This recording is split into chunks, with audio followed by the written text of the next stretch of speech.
ಆತ್ಮೀಯರೇ, ನಮಸ್ಕಾರ. ಕವಿತೆ ಜೊತೆ ನಾನು ಸರಣಿಯ ಮತ್ತೊಬ್ಬ ಕವಿಯತ್ರಿಯನ್ನು ಇವತ್ತಿನ ದಿವಸ ಪರಿಚಯ ಮಾಡ್ತಾ ಇದ್ದೇನೆ. ಕವಿಯತ್ರಿ ಭುವನ ಹಿರೇಮಠ್.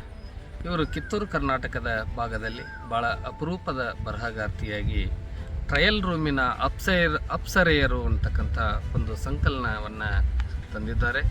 ಭಾಳ ಭರವಸೆಯ ಕವಿಯತ್ರಿ.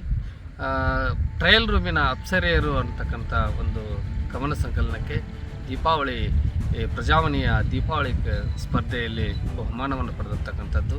ಅಮ್ಮ ಪ್ರಶಸ್ತಿಯನ್ನು, ಜನ್ನ ಸನದಿಯವರ ಪ್ರಶಸ್ತಿಯನ್ನು ಪಡೆದುಕೊಂಡಿರ್ತಕ್ಕಂಥ ಭಾಳ ವಿಶಿಷ್ಟವಾಗಿರ್ತಕ್ಕಂಥ ಒಂದು ಕೃತಿ ಟ್ರಯಲ್ ರೂಮಿನ ಅಪ್ಸರೆಯರು.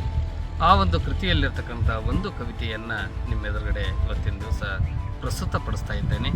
ಕವಿತೆಯ ಶೀರ್ಷಿಕೆ ಮಿಲನಶಾಸ್ತ್ರ. ಕವಿತೆಯ ಶೀರ್ಷಿಕೆ ಮಿಲನಶಾಸ್ತ್ರ. ಅವನೊಳಗೊಂದು ಜಿಗಿಯಲಾರದ ಜಿಂಕೆ ಇದೆ. ಅವನೊಳಗೊಂದು ಜಿಗಿಯಲಾರದ ಜಿಂಕೆ ಇದೆ. ವಿಚಿತ್ರ ಕೋಡುಗಳಿಂದ ಇರಿಸಿಕೊಳ್ಳುವುದಿದೆ. ವಿಚಿತ್ರ ಕೋಡುಗಳಿಂದ ಇರಿಸಿಕೊಳ್ಳುವುದಿದೆ. ಬೆಳಕು ಚೆಲ್ಲದ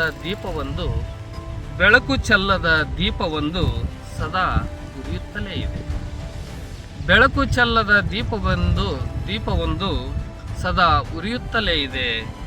ಉಡಿಕಟ್ಟಿ ಕತ್ತಲೆಯ ಚೂರುಗಳ ಆರಿಸಿಕೊಳ್ಳುವುದಿದೆ. ಉಡಿಕಟ್ಟಿ ಕತ್ತಲೆಯ ಚೂರುಗಳನ್ನು ಆರಿಸಿಕೊಳ್ಳುವುದಿದೆ. ಅವನೊಳಗೊಂದು ಜಿಗಿಯಲಾರದ ಜಿಂಕೆ ಇದೆ.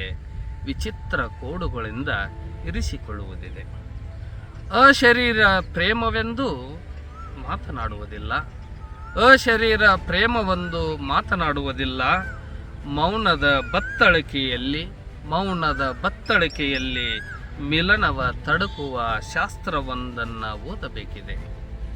ಮೌನದ ಬತ್ತಳಿಕೆಯಲ್ಲಿ ಮಿಲನವ ತಡುಕುವ ಶಾಸ್ತ್ರವೊಂದನ್ನು ಓದಬೇಕಿದೆ. ಹಸಿರು